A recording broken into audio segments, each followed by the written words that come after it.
Okay, can you guys hear me now? Hello, can you hear me now? Verizon commercial coming at you. Can you hear me now? Hello? Hello? Anybody? Oh, hell. Okay, so can you go to the channel and see if it's actually the audio is working at all? I'm there now. It's not working. It's not working. Oh my God, man. All right. Well, it's just never enough time in the day to. I can hear you on it now. Oh, you can hear me on it now.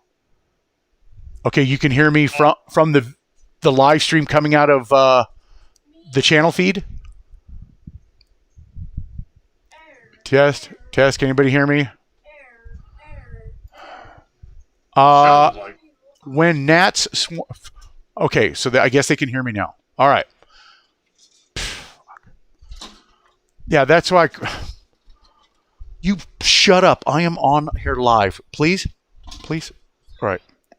So let's try this all over again, everybody. We're actually waiting for more viewers to show up so that we don't have to go over information again here at a later point in the video, this stream. So I have a guest with me today. Bang, would you please let everybody know your background and what we're going to be talking about today? Sure, I'd be happy to do that. I started out, I joined the military when I was 17, and I started out in submarine service, did a couple years in submarine service, and then after that I went naval land warfare, spec ops, and I did 5 years there, and I got disabled, tore up pretty bad, and spent 14 months in the hospital, and so now I'm a disabled vet. I've got 3 levels of my spine bolted together, and my humerus is a steel rod. I've got a plate in my head. Yeah. Well, you're here with us. That's it. Just call me the Tin Man. Yeah, the Tin Man, or the Bionic Man. Yeah. Right. So me and you have been talking here today and for the past couple days about certain things that we have been seeing, whether it's in the news or whether there are citizen journalists, as we'll call them, street journalists, that have been reporting seeing some very strange anomalies going on in certain areas. And you are of DC. in Washington, D.C., exactly. How about that? There's some really strange stuff going on, man. Right. So you were telling me about the IRS building, and we saw from a video 2 months ago that the FBI building was boarded up. So yeah, the FBI's windows were paneled up. The door wasn't, and they had chains around it, and they've got cranes and stuff working on the building. I don't know what they're doing. The IRS building, there's a video showing all the windows and doors boarded up on the IRS building. And the thing that's caught my attention lately is there's a lot of representatives calling for D.C. to become a state.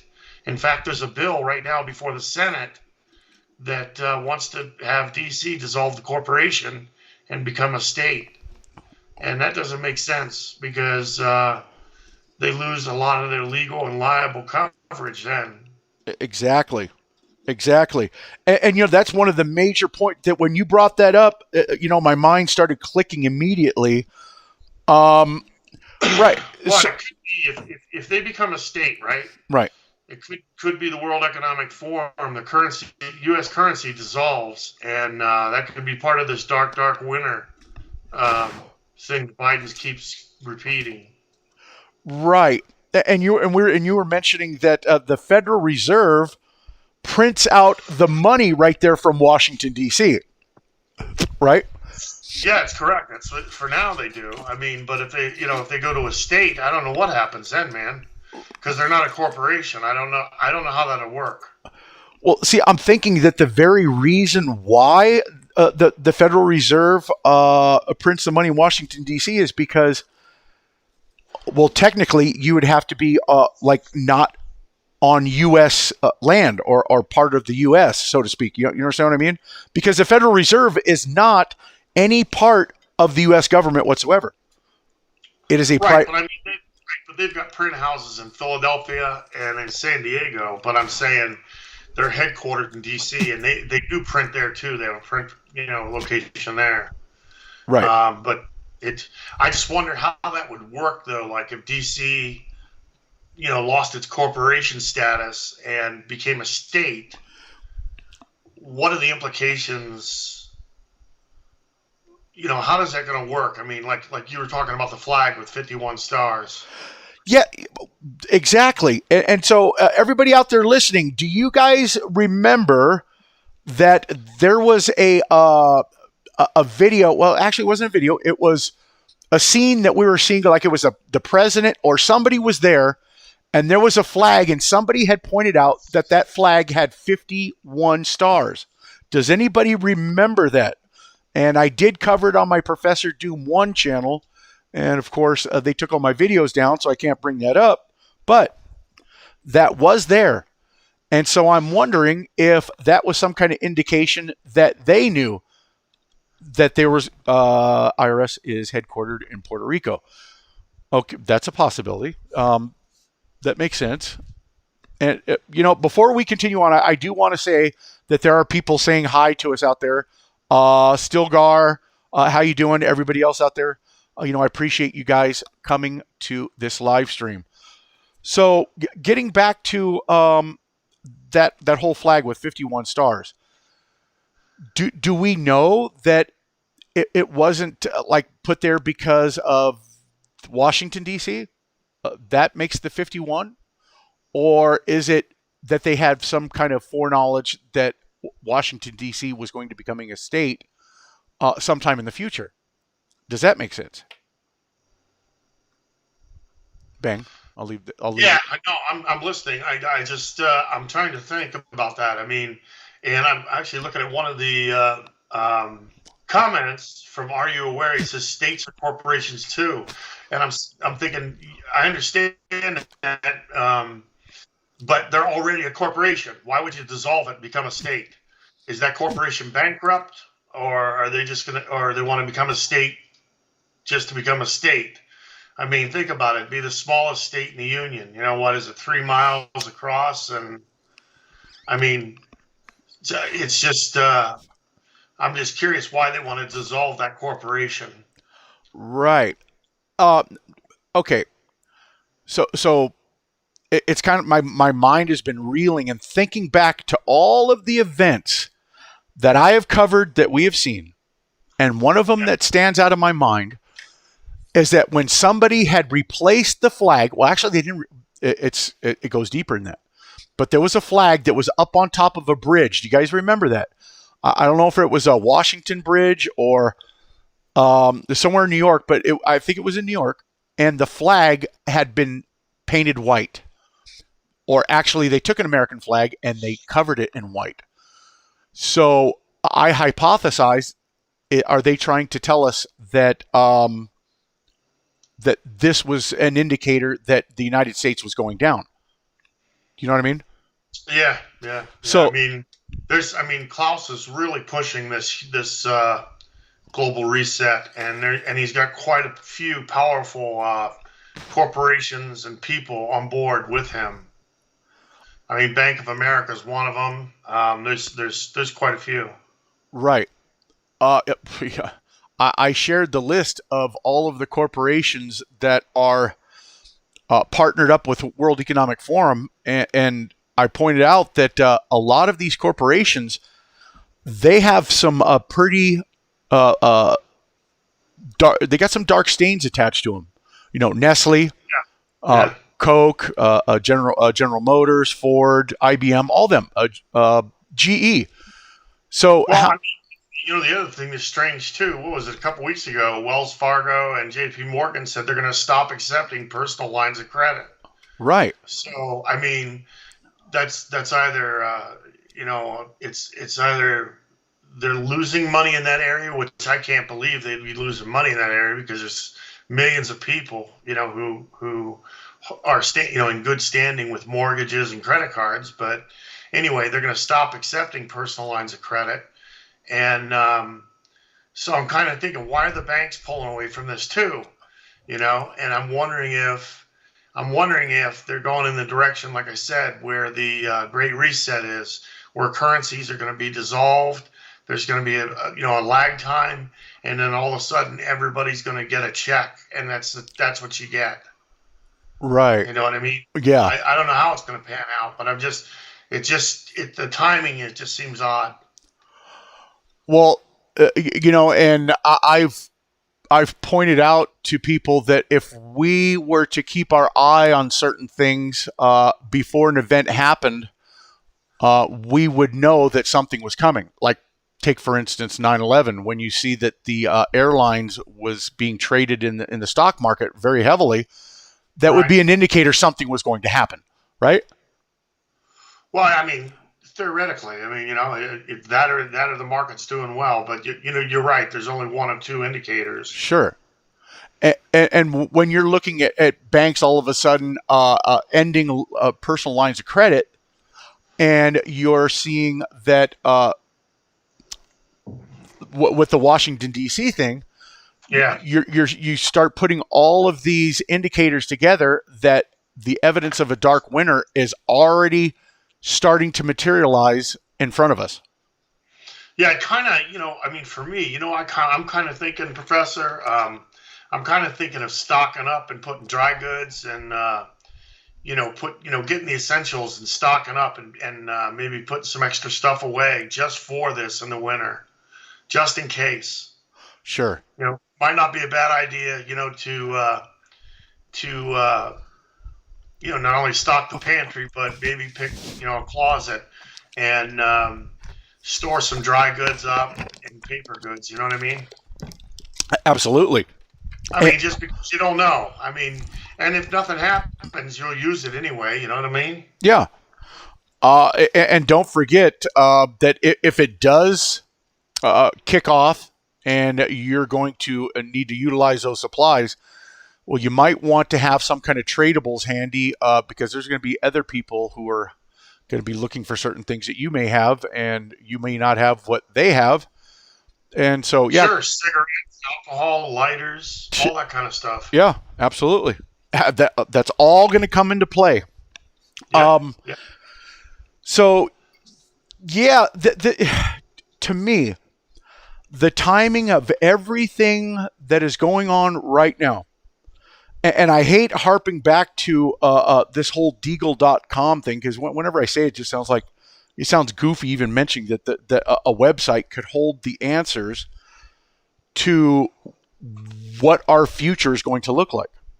Yeah, but I mean, a lot of government entities use that site for the stats. Exactly. See, and that's why it's not a BS site. I mean, It's a site that many governments go to. Right. They're the ones who provide the information to deal as far as the military equipment that we possess. Right.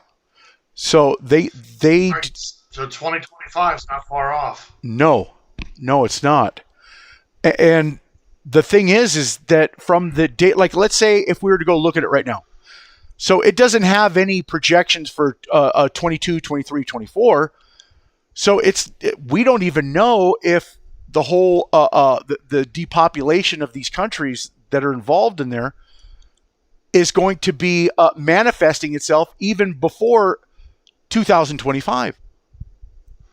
Well, I mean, it could be we could be in the process of it happening right now. I mean, if you look at China, they've got the quote. I mean, I don't buy it, but they've got the COVID. I don't know if I can say that, but anyway, they've got the Delta variant, and they're locking everybody down. I mean, they're just sealing them in their apartments, and people are running out of food and dying. There's people jumping out of their bed, out of the windows, committing suicide. Um, and how I know that is I follow China NTD News, Uh-huh. and it's all about China. And I mean, it's crazy, dude. They're locking millions of people down, and they're starving to death. Not only that, the floods. I mean, they just had thousands of people die in the subways when they filled with water. Um, and the Chinese have been opening, like floodgates and stuff like that, and drowning small villages. I mean, I Right. don't know. It come away. I mean, and now they're saying there's a Lambda variant of uh, COVID. So I mean, you got Delta and then Lambda, and they say it's more contagious and more deadly. Well, shit. I mean, who Well, knows? well It could be a slow process. In other words, it could be starting now to get to 2025. right. You know, so there was and I just had a thought too. Dang it, and I lost it. But I know what it was. So you've heard of the ghost cities of China? I sure have. Yeah, I've seen them. Right. So there's more than one. I think there's like 3 or 4, if I remember correctly. And the thing that Yeah. caught my attention is that so they built them and uh, they never housed anybody in them. So they've been sitting there for Right. what 10, 12 years. I can stop. Yeah, they're just deteriorating, falling apart. But the thing is they're not really deteriorating. I'm wondering if possibly they had built them at that time because they wanted to ensure that they had the funds to build them for a future time when maybe the funds would not be available. Um, it's Well, maybe it would, and that might indicate a war where Beijing is, gone, or a lot of the cities on the coast are gone, and they have to move inland to these new cities. I don't know what it indicates, but I mean, tensions between the U.S. and China have never been higher, and they're actually talking about placing nuclear weapons in Guam with missile batteries as well, missile defense batteries. So I mean, ooh, that's serious stuff. I mean, we're right in their backyard with that. sure, sure. Um, it, yeah, that is a pretty interesting thought when you think about the situation that we have going on with Russia. Whether people out there want to believe that perhaps it's being staged for the public's misdirection. I don't know. I'm not going to hypothesize. Rented lip. Sorry, I'm not going to hypothesize with all that. All I can say is that with all of the countries that could potentially join together to go up against us, we could be looking at some serious, serious trouble. Yeah, China, Russia. absolutely. Um, yeah, when you think about it, it's not good. So, No, our situation. I mean, normally we have 11 carriers. We've only got 5 carriers that are capable of going to sea. The rest are in overhaul, which is going to take several years. Um, there's a port there. I just read a report. I don't know how many submarines are tied to the dock because they're not certified to dive because they haven't had any of their maintenance. Um, right now, we're in a very vulnerable position, and it's not good. right. Uh, Yeah, you know, I we agree. a lot of our fleet has no more surge capacity because the Gulf War, we used everything for surge, and we had to skip the maintenance, and so what's happened is a lot of our fleet is down, and we can't project the power like we used to. I mean, we've got 5 carriers, but they're they're already they're already patrolling different areas of the world. Professor, two I weeks ago, oh, okay. they deployed 25 F-22s to Guam, and that's the largest. It's the first time and the largest contingent of 22s ever deployed together. I mean, when the shit was going down in Europe No, we sent 4 F-22s. That's it. But they just sent 20 to Guam, Uh-huh. which is a big deal. That's a big deal. Sure. And you know what? It's the first time. It's the first time. It's the largest. It's the largest contingency ever deployed. And if you look at this information through the eyes of the Chinese government, they would say that these appear to be acts of war. Well, I mean, we're in international waters. Well, yeah, but I mean, if But then again, we're right in their backyard. sure, sure, So, but I mean, they're doing the same thing. The nuclear missile submarines off the coast of Hawaii, so they could strike. The East Coast within 8 minutes. With ballistic missiles, the West Coast within 3. oh, great, yeah, that's comforting. Yeah, yeah. So it's not going to take much. That's what I'm saying. As militaries are ramping up and positioning power, it's there's the danger level gets higher because it just takes one screw up, one plane shot down or one missile fired at a ship, Right. and the next thing you know, it's all out war. Yep. I mean, it's the risk. The risk is multiplying each day as more and more hardware gets moved around and pre-positioned. So I'm wondering if anybody out there has any knowledge of the Sky King warning systems that we've been able to hear on. Well, I do have a site for the shortwave radio, but do you know what Sky King is? It's Yeah. Sky King's a presidential message. It overrides all. It overrides all frequencies and all messages. So, for instance, when I was in the service, all of a sudden the radio would squawk and come to life, and it'd say, "Alert, alert, alert! This is a Sky King message. This is a Sky King message. Alert, alert, alert!" Yep. And that meant everything went quiet, and then they would read, a packet of, like 48 letters and numbers. Yes. And what it is you have a key on you. Each whether it be submarine, plane, or spec ops team, they have it's enclosed in a plastic case. You break the case open, and it's got a series of codes and letters, and you can decipher the message, and it tells you what to do. Sure. Yes. But that's the highest level message that can come out. Right. Well, excuse me, sorry about that. Yeah, so we reported on this back in 2015 or so, that there was like an uptick in all of these Sky King alerts going out. So we go to the ham radio set, for the frequency, and you would hear, Sky King, and then it would go with this code like Alpha, Zulu, blah blah blah, all these coded whatever, but we were seeing it going on all the time.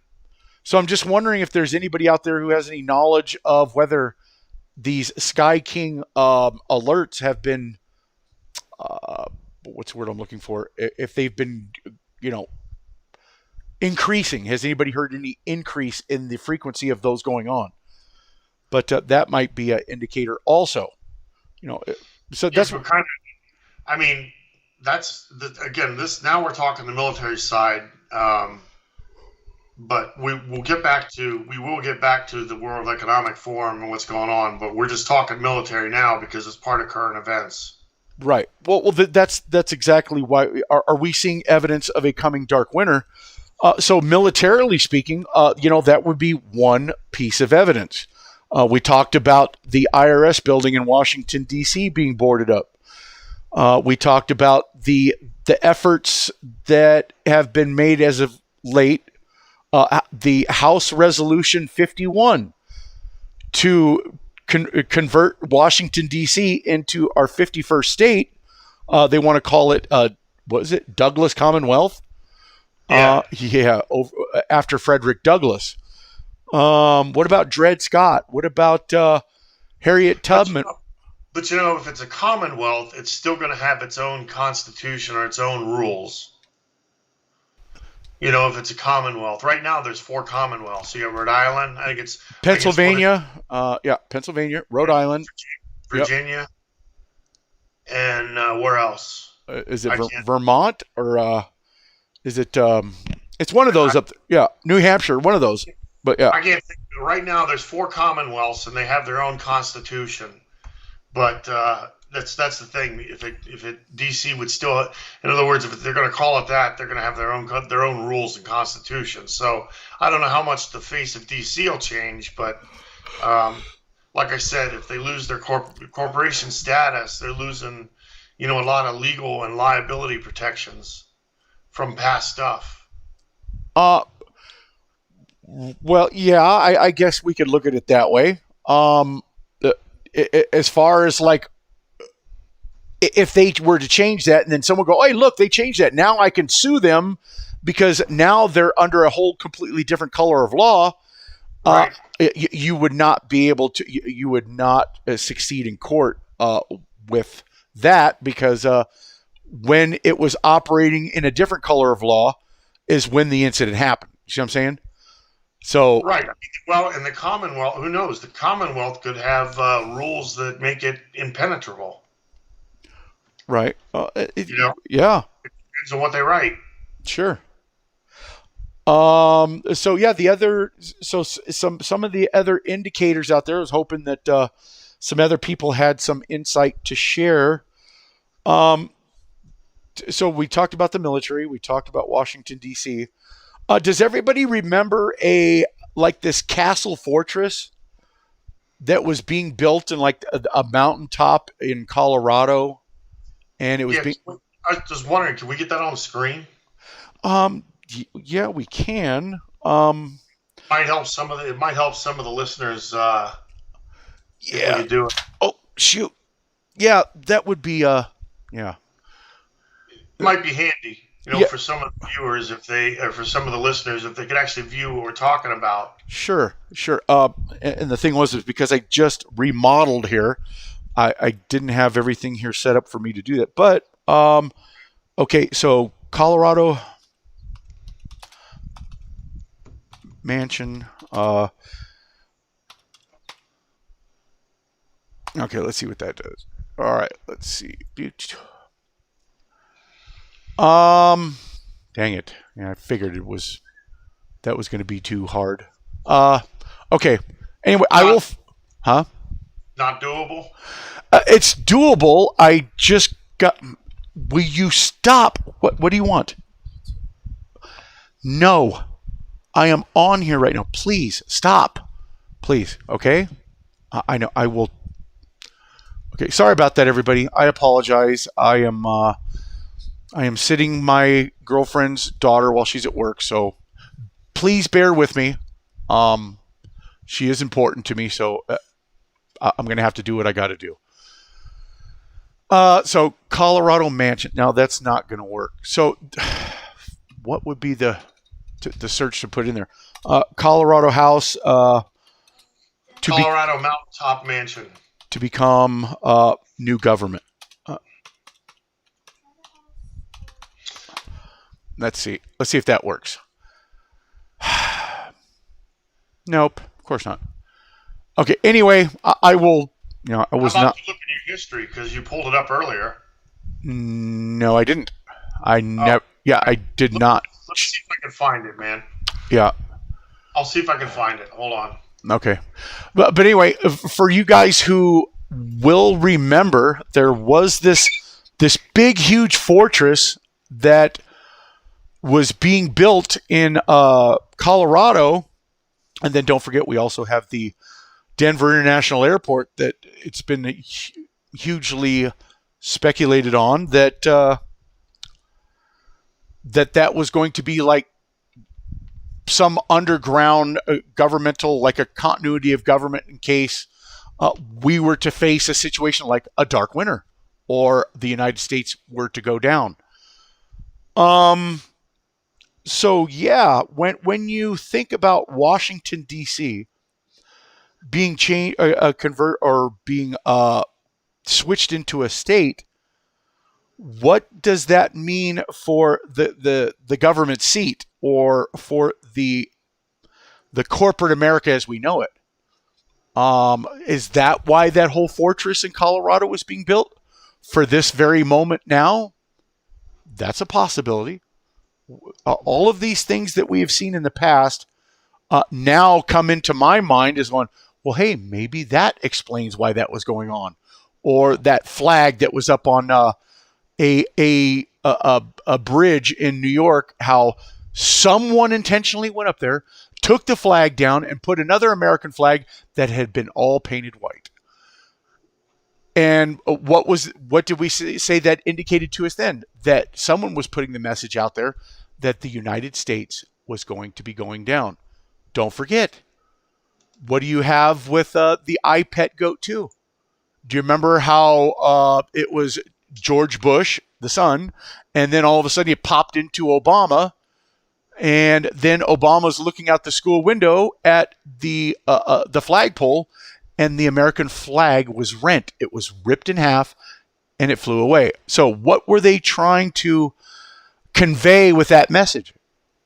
No idea, Professor, but I sent you a link. I think that's what you're looking for. Okay, so let me go there and see what you got. Could be. I'm not sure. Okay. If it's going to let me come up. Okay, so Mountaintop Fortress, Colorado. And,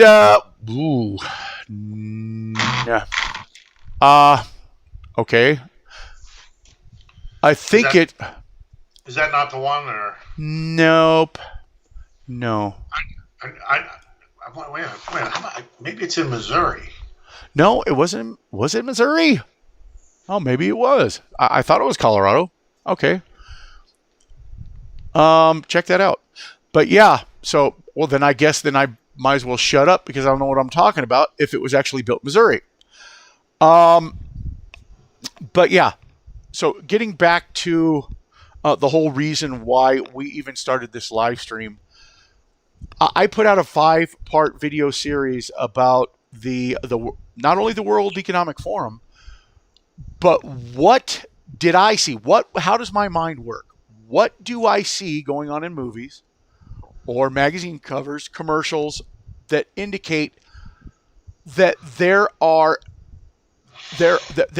elites and certain high-level individuals that not only venerate a certain entity, but they have been talking about it for years, that they await upon his return. I got it for you, Professor. Okay, you got it. All right, let's check that out. All got right. it. It's Missouri, and I think that's the one you were talking about where the elites are going to go. That's the one. There we go. Okay. Maybe we can put that up on the screen. I don't know. Yeah, let me do this. I'll see. Kind of give the listeners a picture, an idea. I'm sure most of the listeners know what we're talking about. Sure. Yeah, let me. Yeah, it was in the Ozarks. You're exactly right. Yeah. So this build. So okay. So when this was being built, and it actually looks like it's not even finished, but anyway, I digress. It's finished now, but that may be in the middle of construction. But throw that picture up there. It wasn't the Ozarks. You're absolutely right. Thanks for the info on that.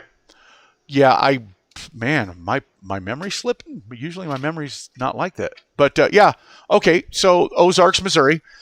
So when this was being built, and we were getting all of the information coming in that this had all of the appearances as some kind of a fortress for some kind of government seat, or should I say, like if there was a continuity of government situation to happen, that our government members would be based out of this building right here.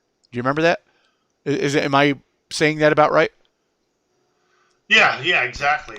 I was just saying, is there any way we can put it up there for them to see it? I do have it up. They should be. That's not in the video?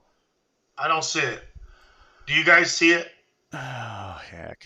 Yeah, I'm pretty sure they were seeing it. Um, and Yeah, okay. So you guys are seeing it? yeah, they should be. Yeah. So Yeah, this, yeah. It looks like a prepper house, but it's not. Um, but you guys are obviously seeing the picture because I can use some of the comments. right. So some of the things that I found very interesting about the the construction of this building was that everything was pretty much self-contained. It had its own water system, electrical system. The the uh, uh, the whole system that if anything were to happen, like an emergency situation, all of the sliding doors would come down. They had sliding doors over the windows.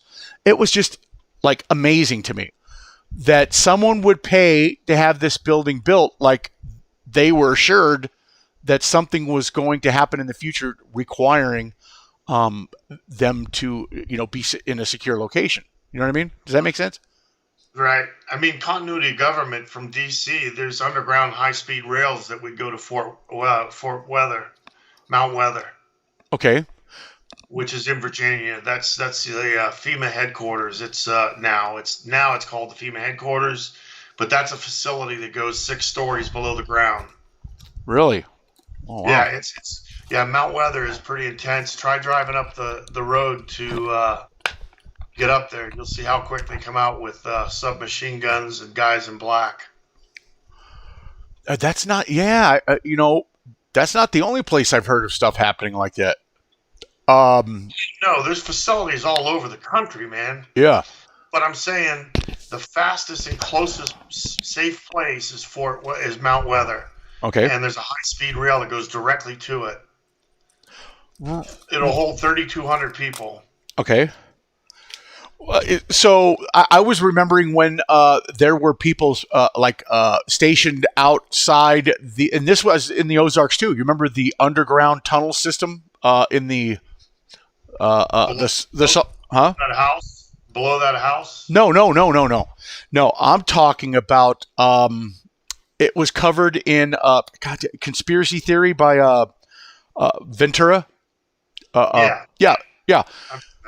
Yeah. So when we were seeing some of the snapshots that people were taking, so Homeland Security had protecting some of the entrances to that tunnel system. That's one. Two, there were semi trucks coming and making huge deliveries, but they weren't saying where they were going when they were questioned. It's like some of them I think were kind of like funning the people, who were asking them the questions, but Yeah. It's still, you're having semi going into these tunnel systems. What are they doing? They can drive mostly across the country underground. Right. So it's a very elaborate system, and actually it was started in the 50s, and it was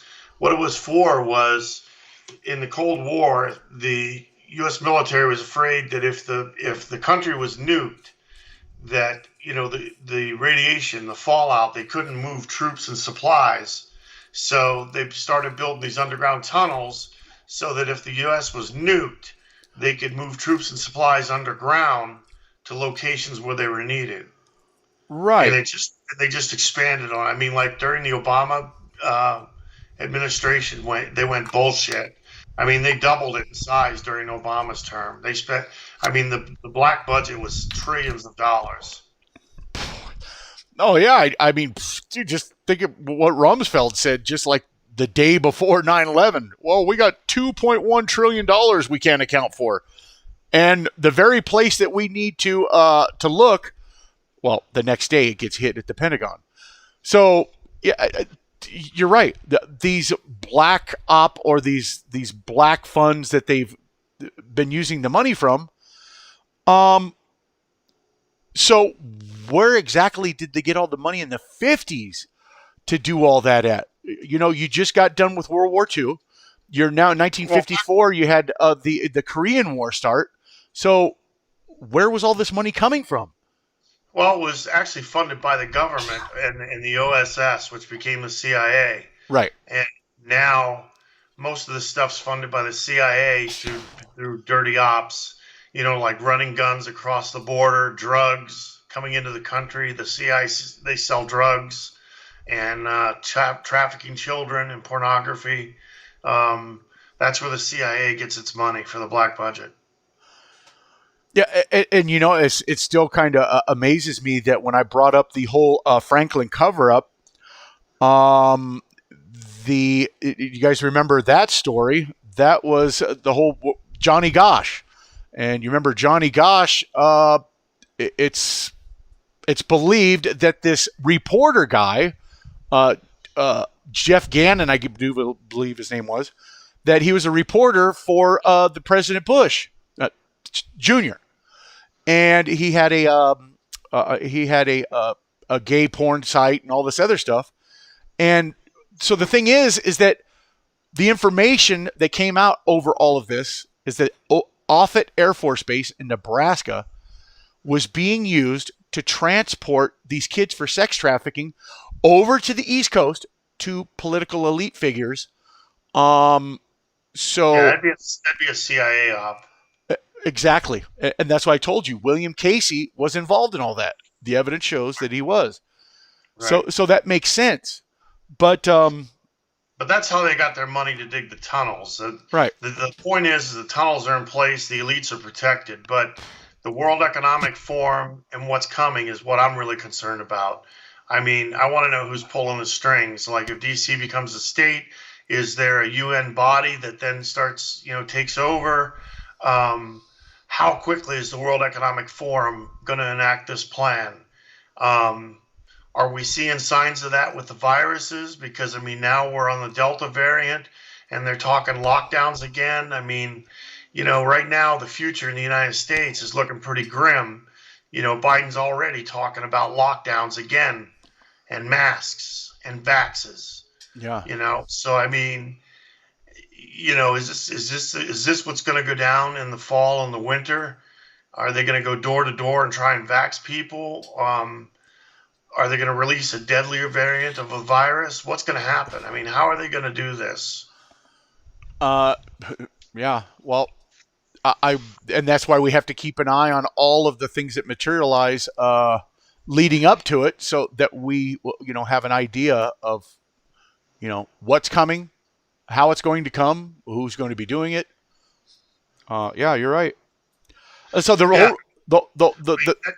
what I think. I think the central topic, the biggest topic of this whole live stream is really the World Economic Forum and how they're going to kill off 250 something million Americans by 2025.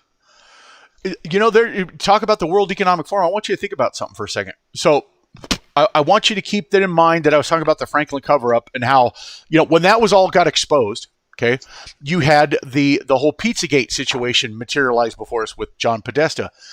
So when all of this comes about, believe me when I tell you that there are corporations that are partnered with the World Economic Forum that have been outed for sex trafficking. We're talking about DynCorp. We're talking about General Dynamics. So these corporations that are partnered with the World Economic Forum, do we really believe that sex trafficking by these corporate elites or by political elites are going to come to an end when all of the things are put in place by the World Economic Forum? Hell no. Hell no. It's probably going to be much worse than you're going to lose I think what's going to happen is you're going to lose your class system. The middle class, you're going to lose the whole class system in capitalism. In other words, the World Economic Forum will be a body of wealthy people and corporations that are going to control everything. And so, in other words, everybody's going to get a check. If you have 4 kids, it might be so much a month. And that's what you get, period, end of statement. It'll be enough to survive. And, that's kind of what I think is going to happen. Right. It'll be kind of like the stimulus where they paid people unemployment to stay home. And a lot of people made more than they did on their job, but It's not going to be that way when the World Economic Forum takes over, when the global reset happens. Right. You're not going to get rich. No. That was not meant for us to in all of their plans. No. No, not at all. You're not going to get rich. You'll have enough to buy food. You'll have enough to pay rent because you're not going to own anything. But they did say you're going to be happy, though. They did make it a point to mention you are going to be happy. Well, and they also made the point that people will own nothing. Yeah. So, so my question is, if I paid for my house, what happens? Are they taking it away and I got to rent it? Is that, you know what I mean? Right. And that's kind of what they're saying. Right. But even more than that, when it says that you're going to rent anything that you need and it'll be delivered by drone. So then my question is, if nobody is going to own anything, then who in the hell is the drones owned by that are delivering it? The products that you're going to be renting, someone has to own that. It's not going to be the government that is going to be. No, it'll be the corporations, and when you rent it, they'll make money. Sure. It's not going to be cheap rent. It's going to be expensive. And so, the drone will drop it off and you'll have it for so many days or whatever time period you requested.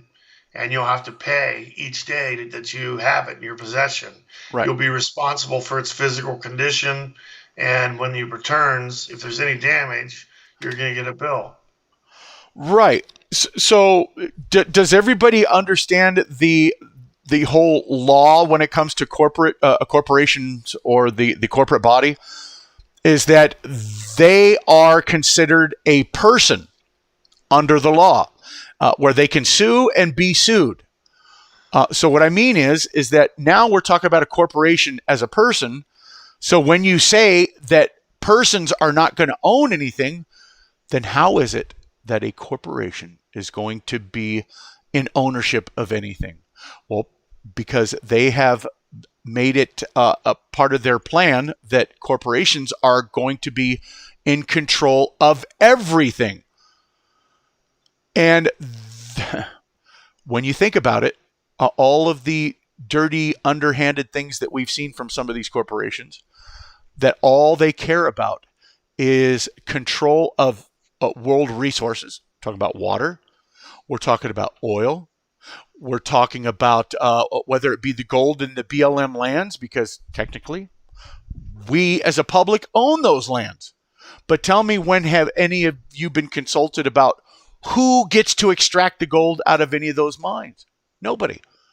BLM says that they've been put in place to exercise our rights to the public lands. I don't remember signing over any of my rights to them to control it, but they do. Well, you just mentioned precious metals. Yeah. I mean, I buy silver and it's down from, it was $26 2 weeks ago down to 23, and gold is down over $150 an ounce. Really? So just think about it. They could just devalue all of it. And you're stuck with, metal that's worth nothing. Well, speaking on the gold and the silver, so it's really weird that we talk about intrinsic value of the fiat currency, and if the currency was to be eliminated. Yeah. So if you had you were saving up $100, hundreds and hundreds of dollars in your mattress, it would be absolutely worth nothing. But gold and silver, it only has intrinsic value, right? Wouldn't you say? Well, it's only worth what it's worth to a person. Right. So even if the things of value are going to be cigarettes, medications, Bic lighters and stuff like that. Disposable lighters. You're going to need things to barter with to survive in this economy when it comes. You're going to need a barter system, an underground barter system. And I've been in countries where I've seen that take place, and it works very well most of the time. Sometimes you get gangs or groups that think that they're going to, hit, these sites and steal all this stuff, but they end up getting their ass kicked. But, the big things are going to, like I said, when this economy comes about, people are not going to be able to survive on the money they're given. So they're going to trade. And trade's going to be, like I said, your cigarettes, your disposable lighters, alcohol, medication, um, food, dry goods, food, canned goods, um, things that are essentials that you use every day. I mean, remember during the last lockdown, you couldn't find toilet paper to save your life. Let me tell you, it really sucks if you got to open an MRE and use the toilet paper pack in there, because they don't give you shit. Wow. Yeah. Well, yeah, I'm just my mind is reeling now just over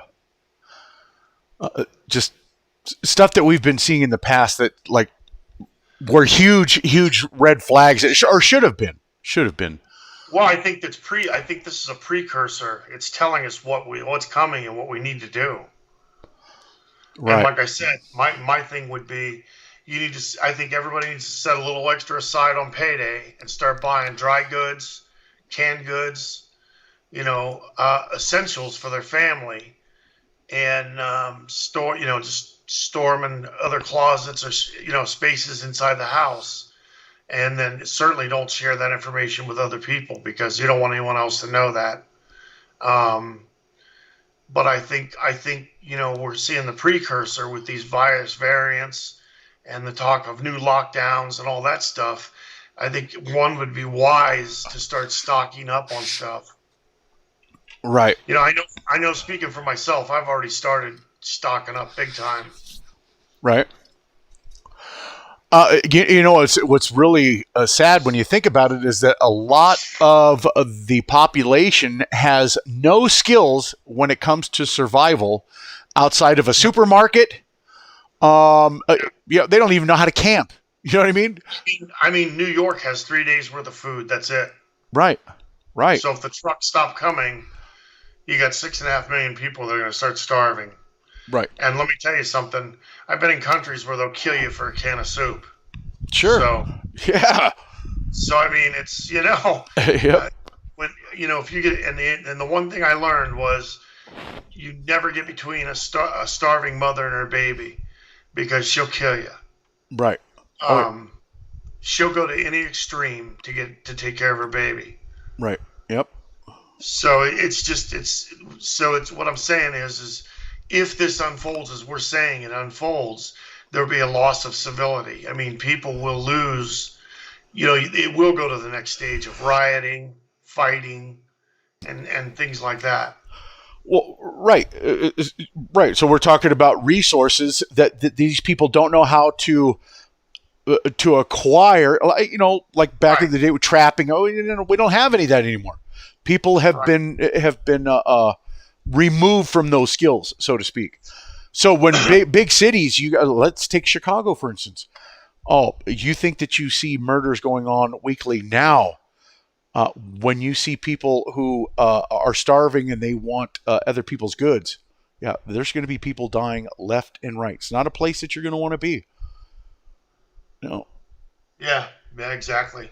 It's and that's why I think it's wise to for the listeners. I mean, we see these things unfolding, and there's no way to say it's going to be a definite, but we see these events unfolding, and the only thing the picture looks like things are going to be bad. So it's a good idea to begin stocking up, and as I said, keep it quiet, keep it under the cuff. It's just for your family, because the bottom line is, at the end of the day, you got to take care of your family and yourself. Yeah, no one else is going to do it for you. Exactly. The government's not going to run in and help you. No, it's not happening. I mean, they don't have. We saw it in Katrina. We've seen it in New York, New Jersey during the hurricane.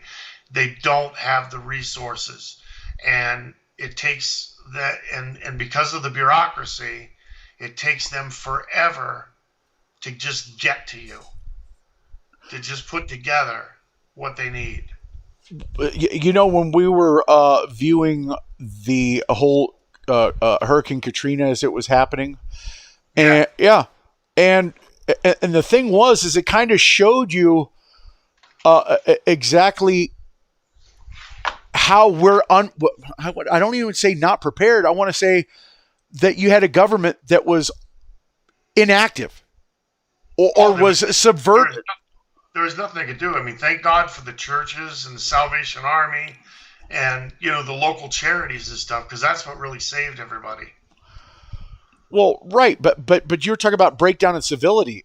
If you think about the people who were walking across the bridge, and then you had the next town over who did not want any refugees from New Orleans coming into their area, they actually started shooting at the people to keep them from coming over.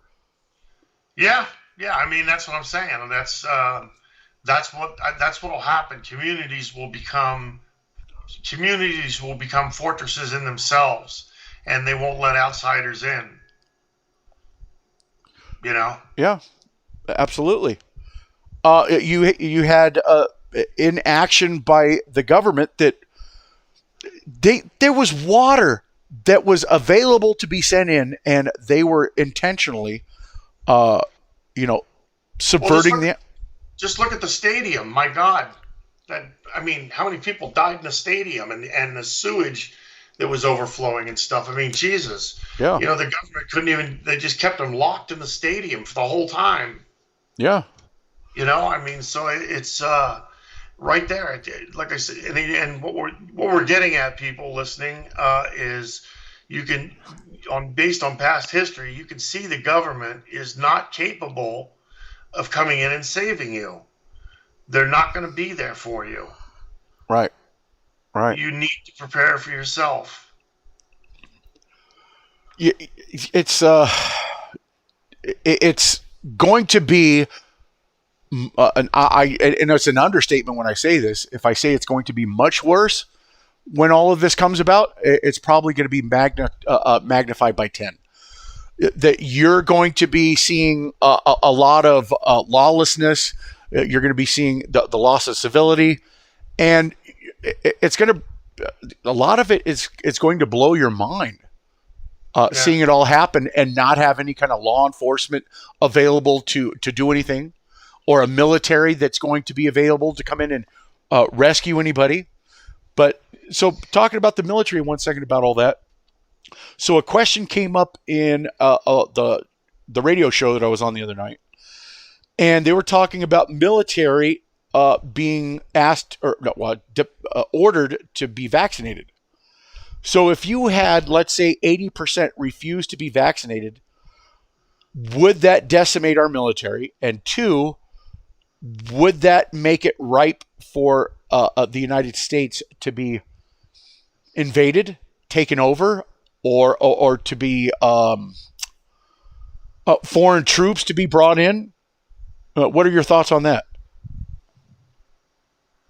Well, honestly, I don't think the majority that's not going to take the vaccine, I don't think is going to hit the military too hard.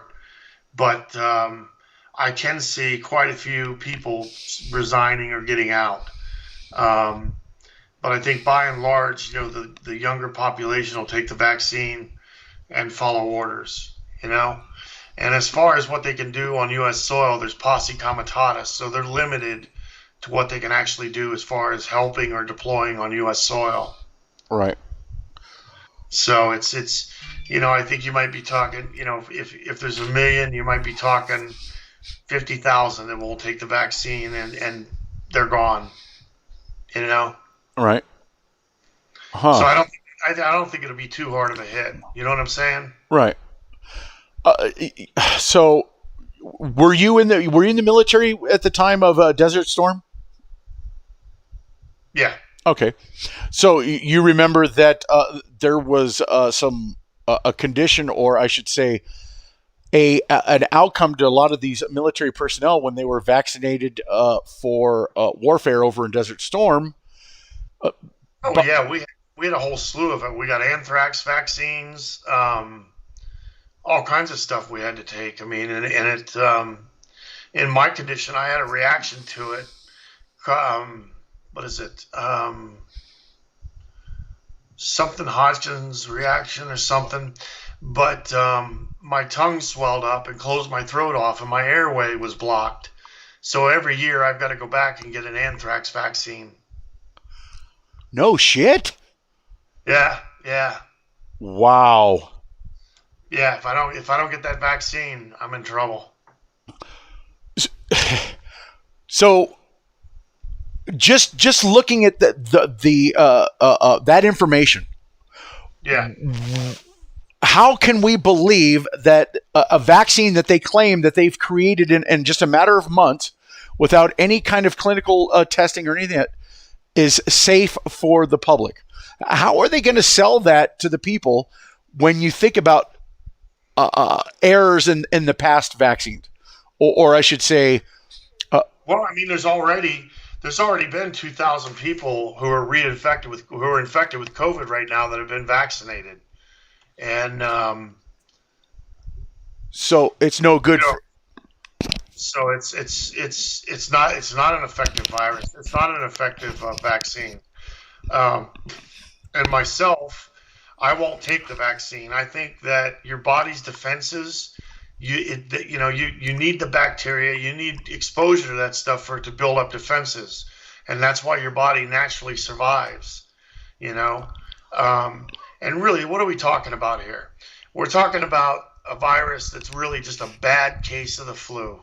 It's really a bad, in other words, like the worst case you could imagine. Um, I know that the Marines are taking high levels of zinc and vitamin D. Um, I know that for a fact because I have a friend that I talk to frequently. I have many friends actually at Camp Lejeune, but this particular one's, senior. And they've all been ordered to take high levels of vitamin D and vitamins and zinc. And that supposedly protects you against COVID. Yeah. So so I started doing the same. I started taking very high levels of vitamin D and zinc. Okay. So all I can. I don't keep track of all of the whole information as it relates to COVID because one, and I have to think about everything that I want to say on here because I don't want them to come and strike my channel and take the video down. But work with me here a second. Okay. So I was one of the individuals at my location before my official release to come back out, where they were asking people to volunteer for the to get tested. Okay. Yeah. So out of the 42 people, 12 people volunteered and 8 people came back positive for COVID. Okay. So then they made it mandatory that everybody got tested. And out of that total of 42, 20 came back positive. All right. So when I looked at everybody who tested positive, the only condition that I seen was everybody had the common cold. That's it. No flu symptoms. No, all that talk about you lose taste and smell and all that. I didn't see any of that. So well, I know somebody who actually experienced that, and they lost taste for several months and smell. And they said towards the end of it, their lower back hurt so bad it was really bad. And and again, that's probably an extreme case of COVID, but they're out. They've thank God they've come out of it and made it through. Right. With vitamins and supplements and stuff, their back stopped hurting, and they eventually got their taste and smell back. But I do know people who lost it. Okay, so the ones you're talking about were, what do they call them when they're asymptomatic? Yeah. Asymptomatic, yeah. So they were asymptomatic. That's what you're talking about, right? So my point is versus live COVID cases, right? And so my point is that you would think out of the 20 people that tested positive, and I'm around these people, daily, that I would have seen, something that would have indicated that COVID is as bad as they're claiming it is. I didn't see. I would even one person. Just give me one. Professor, I got a question from chat. Okay. This is from first name, last name. Okay. How many IUs are you taking of vitamin D? I'm taking 50,000 once a week. Okay. So that's what I'm taking for vitamin D. 50,000 IUs once a week. IU, was that intravenous units or? It's just a measurement for how many units of vitamin D you take. Okay. And what I did was I got a prescription from my doctor. So these things are like little gel caps. Yeah, I hear you, first name, last name. But I got a prescription from my doctor, and they're 50,000 IUs, and I take it every Saturday.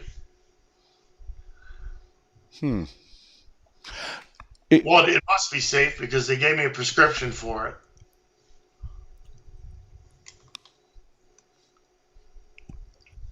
I would then, and again, that's a prescription. So I, you can start with a lot less than that, and just let it build up in your body, and you should be fine. No way am I telling you to take. I'm not saying for anybody to take that level of vitamin D. That's a prescription I got.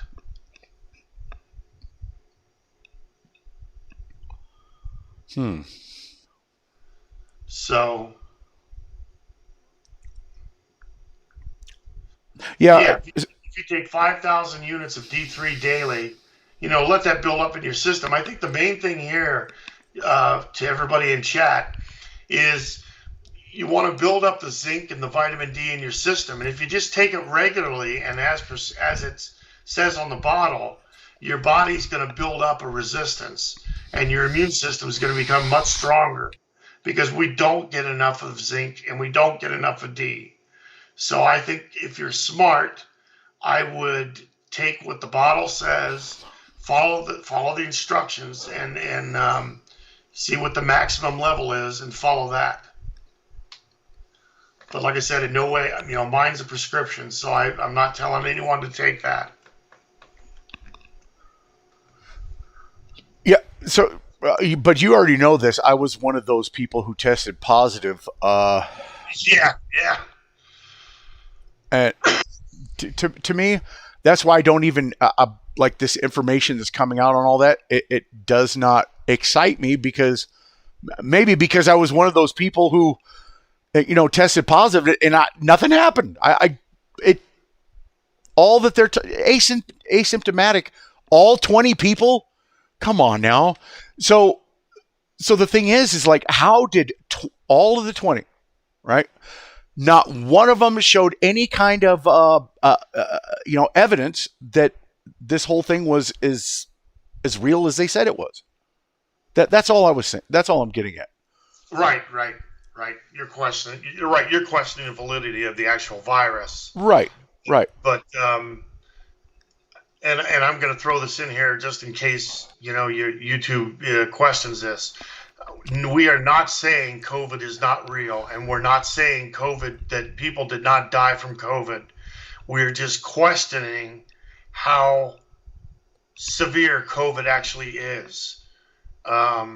We realize it's a real virus and a real threat, and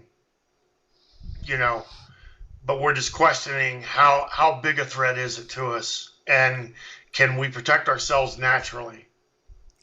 And another thing that you think about too is when all of the statistics of the deaths from the flu in the past, roughly 70,000 Americans die of the flu each year. Yeah. So now all of a sudden those statistics are no longer even being tracked. It seems that all of the flu deaths are now being attributed to COVID. And, there's medical professionals that are attributing other deaths now to COVID, I guess because they were receiving some kind of government emergency fund or something. Is that what it was? Hey, Professor, you want to deal with this Shekel Clipper? Shekel Clipper. What is he saying? I was not looking. So let me. He said, "Sure, you did, military man." And he said, "Who is this other guy? He sounds like a shill." Oh, is that right? Oh, Yeah, okay. So what was his name again? Shekel Clipper. yeah. Yeah, right. So yeah, if you, we'll just hold on. Let me click on this little fool right here, and put user in timeout. Yeah, there you go. There, he's gone. Yeah, yeah. I mean, I don't need to prove anything to anyone, but I can. But I don't. You know what? The thing is, I And do. I think you've known me long enough, and I've shared enough material with you that you know that the validity of my service. Absolutely. And the thing is, I don't care what anybody says. I have been doing this work long enough, and I think I've proven myself over and over again Absolutely. who I am and the person I am. And I'm a stand up guy. I'm for the people. And if I tell all of you out there right now that I put my full faith and belief in this guy, not only who he is, what he's done, and all of the stuff that he has shared with me in private, because, well, we know that there are things that you can't or you shouldn't, but you have. So I know these things. This guy is who he says he is. So that's why I listen to him. And that's why he's a very good friend of mine. So anybody who questions this guy, well, then, then it seems like you're questioning me. That's all I got to say about on that. But Thanks, Professor. I appreciate it. absolutely. Absolutely. I wish I had all of the time to share with everybody out there how great of a friend you have been to me. And Well, that's what it's about, man. You gotta take care of your friends. absolutely. And I wish that it was more of that I was able to return, just a quarter of what you've done for me. I wish there was a way to Yeah, do that. Well, I didn't do those things because I expected something back. Oh, So I know. let's get back on topic and Sure. not. Sure. I mean, No, that I'm just that. the bottom line is I'm there for you always. Yeah, I know, and I appreciate you, buddy. Yeah, and that's why I love having you here with me, because Yeah. you have the insight to share with everybody in a way or in a capacity that these other people would have no knowledge of. Yeah, I understand what you're saying. Yeah, but okay. So getting back on the topic here that we're talking about. So anyway, so for the people who've newly arrived or have not been here from the beginning, we talked about what everybody has been talking about, the dark winter that should be here or should be materializing this year. So Yeah, Biden said this several times in the news. He said it's going to be a dark, dark winter, and I don't know about anybody else out there, but that's pretty frightening to me. I mean, even though the guy doesn't know where he is from day to day, he keeps repeating it's going to be a dark, dark winter. So I don't know what that. I don't know what to think of that, Professor. I'm glad you brought that up, because I want to show you guys something from a very influential person from the time Obama was in office. And you guys got to see this, because this, and I hope that it's here. But anyway, I'll get it. I'll bring it up. So this guy is a what's the word I'm looking for? Not a fixer, but he's a public relations guy. And he was talking about how Obama in his reelection bid was he was saying things right. And then he said at least Biden didn't screw anything up this time. So then I asked myself, so if there's people like him that they have the same views on Biden, then what made anybody think that Biden was going to be a competent or capable president for the American people now? They didn't want that. They wanted somebody they could control, a patsy. Right. So they could put their agenda in place. And Kamala Harris is a dead stump. And Joe Biden's brainless. And so Right. Basically they can enact their plans because they've got a couple of idiots leading the country, and so basically it's this was all foretold. I mean, what was that prophecy? Trump would be the last president of the United States. Right. And In other words, the last real president. I mean, right. I don't consider Biden a real president. Biden's a village idiot, and somewhere out there's a village looking for him.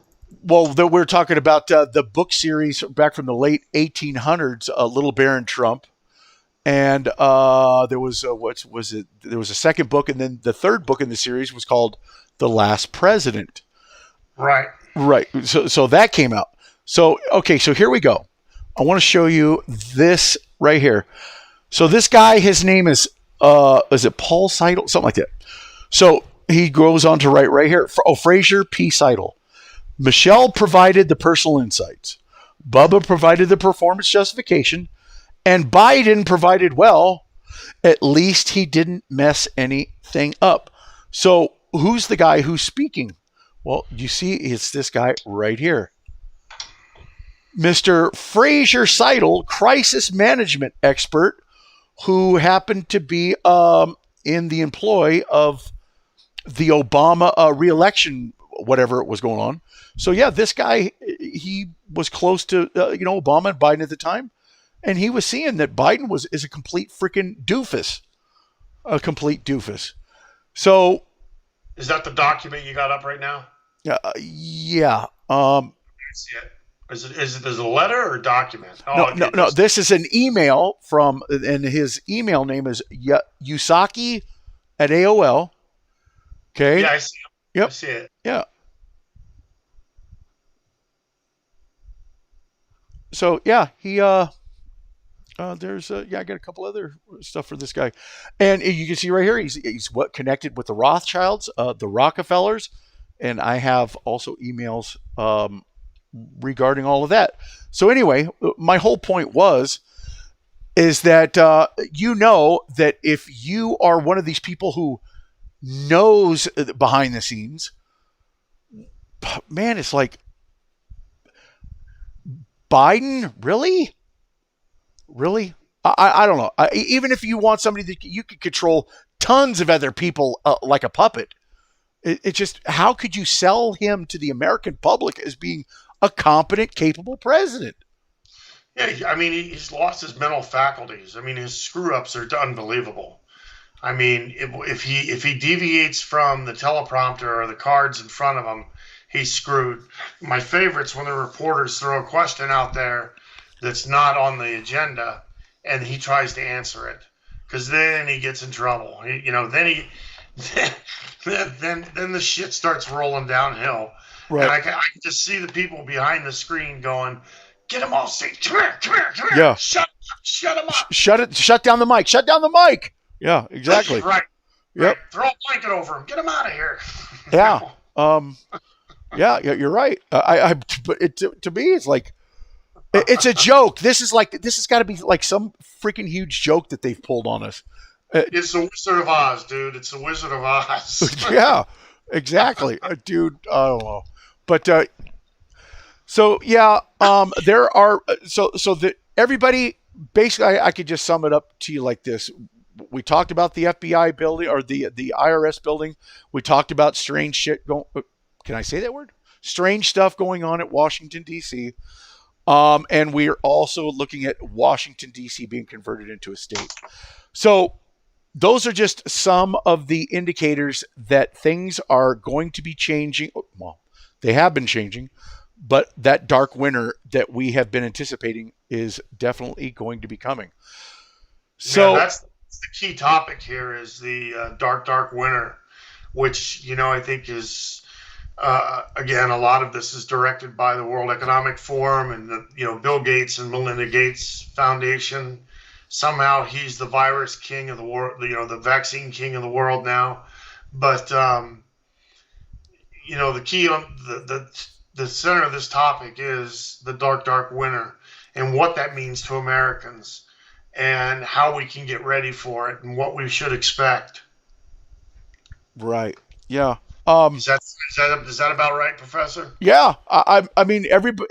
I know everybody's astute, open-minded, and hyper visual. Everything that is going on. There's everybody out here who's watching us right now. They're on the ball. So all I can say is that keep your eyes open, because you're going to be seeing things uh, uh, going down here in the coming days, coming weeks, coming months, and you're going to go up for sure, for sure. That's an indicator, or that's the piece of evidence that we need. You know what I mean? Right. Right. You brought you when you talked about the IRS building boarding. I never heard about that until you mentioned it to me earlier. Yeah, someone sent me a friend of mine sent me a text during the week, and I started digging into it. I was like, you got to be kidding me. And I don't know if they're doing renovations or what's going on, or if they're closing the building down. I have no idea. But the fact that it's all boarded up, I mean, what the hell's going on? Yeah, I didn't even know that there was talk, or that there was a House resolution bill that they were calling for Washington, D.C. to be turned into a state. I didn't even know that. So as soon as Yeah. you told me, my mind started just like going 100 miles an hour, going, okay, what does this mean? What is going to be the outcome of that happening, if it does happen? So Right. yeah, Right. Right. The implications are pretty serious. sure, sure. And I know that there's more that it's just escaping my thoughts right now because of that other stuff. But yeah, once I get all of this put together, and I'll probably make a video on some of this stuff to highlight or point out some other stuff. But yeah, right now, I think we've pretty much covered everything, don't you think? Can you think of? That's I think. Well, I mean, yeah, we pretty much covered everything. I think. I mean, unless you want to get into the World Economic Forum, or you get some other thoughts on the dark winter. That's up to you. So my whole thing is, and I hate even bringing this up again and again and again, because it sounds like I'm promoting some kind of new age Aquarian conspiracy. The thing is that history tells us that there were entities on this earth that were coexisting with mankind that they called gods. There are corporations that, whether it be Target, whether it be Pert Plus, whether it be Procter and Gamble, Lockheed Martin, I could keep going on and on. These frickers are venerating some freaking entity. Now, if they're doing this, does that indicate to, or does that tell me that they are anticipating the return of this entity? Well, that's who's going to be the head of the UN and the world. Right. But there's so many people that I've seen here or in YouTube land who are like, oh, that's it's fake, blah blah. That's it. That ain't, that's not going to happen.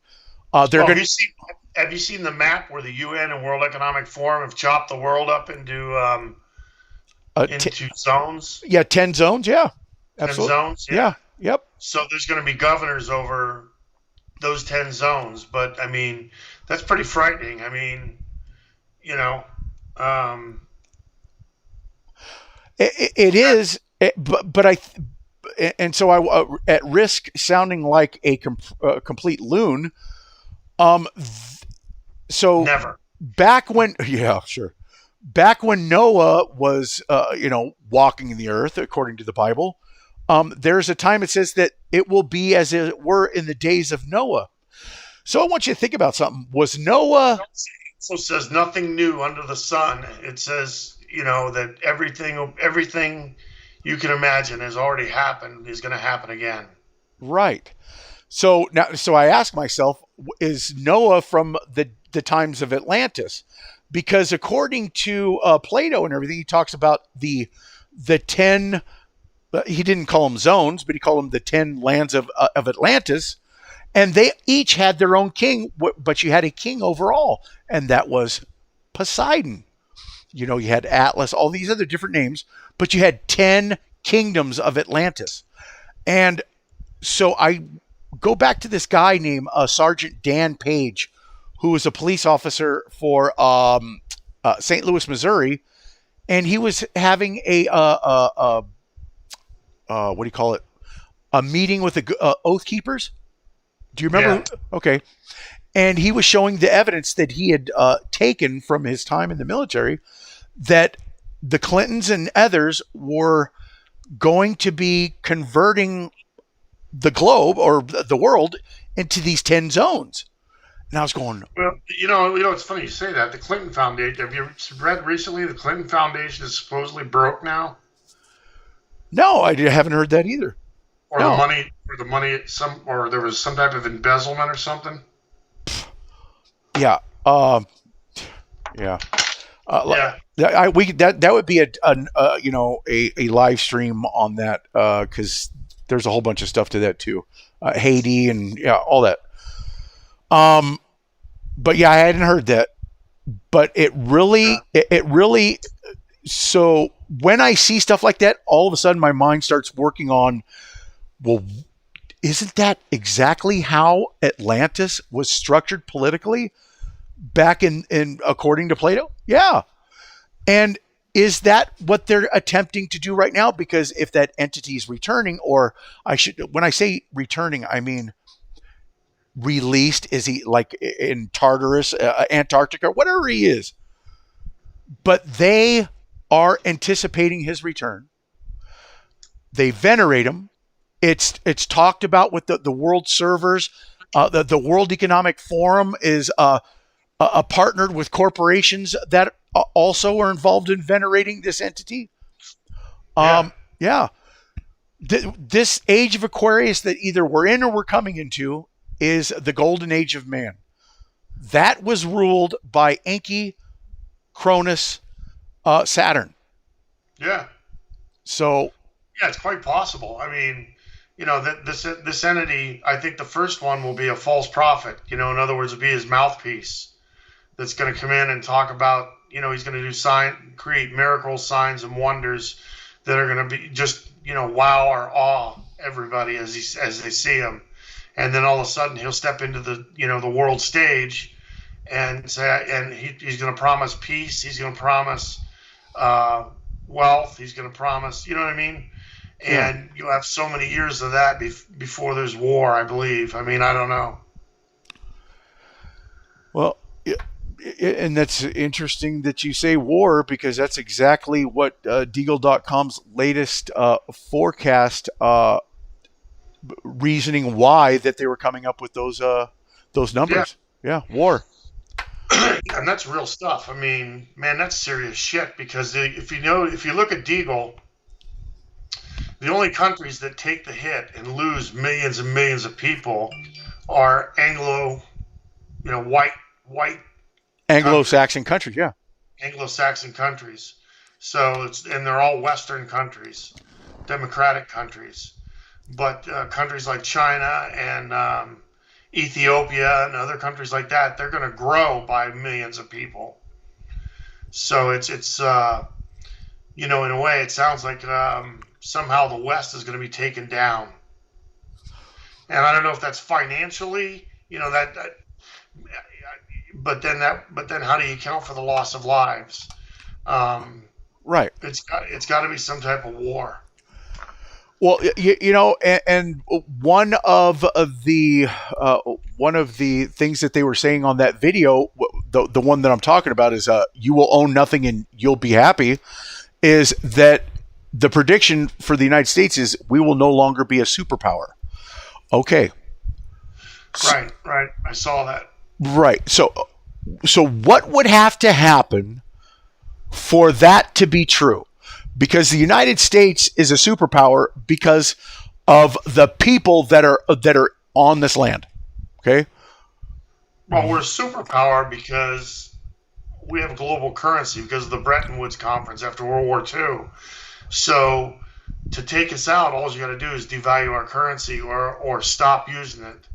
I mean, if all the countries in the world stopped using the U.S. dollar, we'd be dead. Because then we can't print money 24 hours a day. Right. So did you ever wonder how exactly that came to be that the United States held so much influence and power to have other countries? Did they just desire to use the U.S. currency, or was No, it?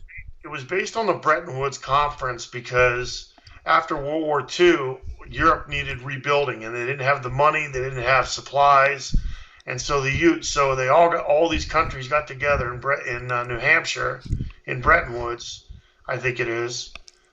Maybe it's Vermont, but I don't remember. But they got together for this conference, and they all agreed to use the U.S. dollar. And then from there, we rebuilt Europe, we rebuilt Japan. I mean, and that's how it's been since '47. Right. So maybe I was thinking about this wrong. I was thinking about Saudi Arabia. Okay, so let me give you, for instance, Libya. The whole thing with Muammar Gaddafi was he was trying to go back to, like, was it the dinar or something? Was that what it was? Yeah, it was for the 7 African nations to trade on, and he wanted to make their own currency, Right. and the United States wasn't having that. So So what? Go ahead. We bombed him into oblivion, Right. and we wiped out that country. So my question is more like this: since we saw evidence of that happen, would you say that there was maybe some resistance of countries taking on that the American dollar, and that the United States strong-armed them or threatened them or used any kind of military threats on them? Something. I think Libya was a message. Right. Okay. There were other countries that were talking about dropping the dollar, and Libya was a message. It was this is what happens to you if you threaten the dollar. So I mean, Libya's destruction was 104 Tomahawk missiles, for Christ's sakes. I mean, yeah. It literally flattened Libya. I mean, it blew up their refineries. I mean, Libya is one of the biggest oil and gas producers in the Middle East, and they've been completely wiped out. They're broke, and there's still a civil war and unrest. Right. And that's been years ago we hit them. Yeah. Yeah, it's But I think it was a message, you know what I mean, to the rest of the world. It's like, this is what happens if you threaten the dollar. But I don't know if we can project that kind of power right now, though. Well, yeah, exactly. I think we're in a weakened position, and with most of our ships tied to the dock because they need maintenance. I don't know that we're in a position where we could actually surge and put that kind of force out there against another country. Right. It's so much stuff that I've seen that take that Operation Condor. You know what that is? I heard it, but I don't remember it. Yeah. So the CIA was actually sending, they were sending CIA agents down there to the Latin American countries to destabilize governments of leaders who were not on board with everything the United States wanted them to do. Yeah, like they tried to take out Maduro in Venezuela. Sure. And remember the drone that exploded? The drone. No, I'm not. They tried to kill Maduro, and it failed. Right. So who was the guy before that? Who was one before him? What was his name? Do you remember?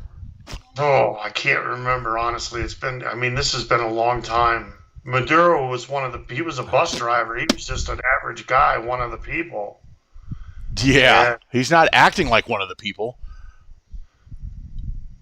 I don't know. I don't know much about him, honestly. I mean, you're talking about the current leader right now, right?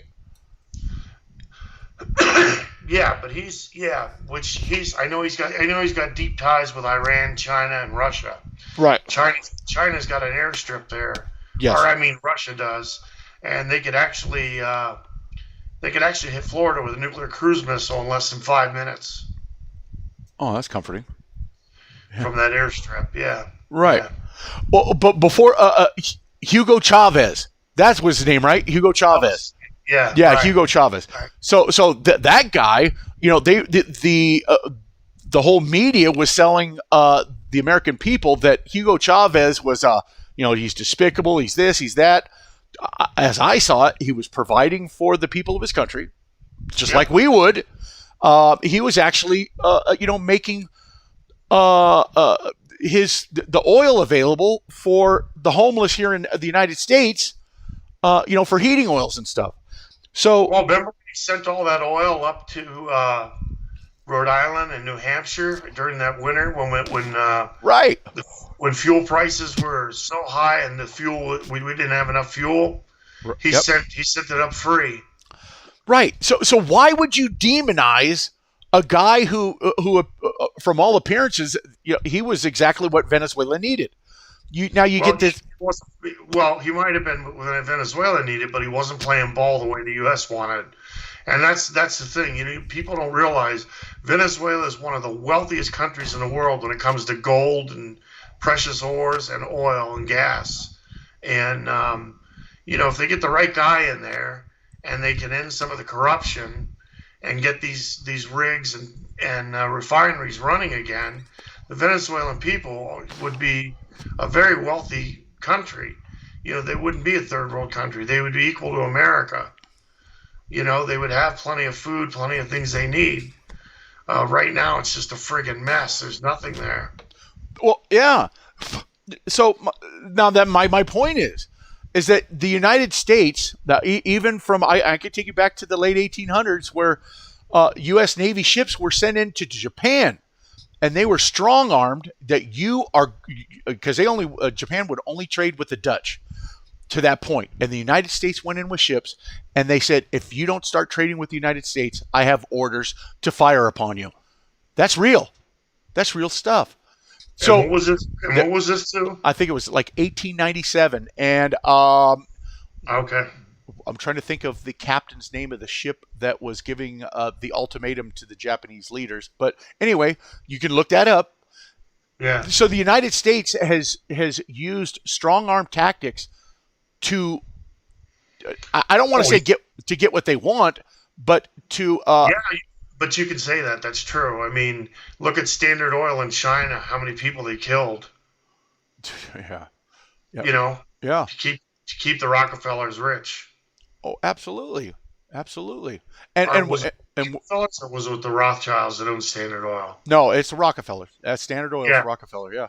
Yeah, they sent troops in and just started shooting people that were causing trouble. Right. Same thing in Cuba.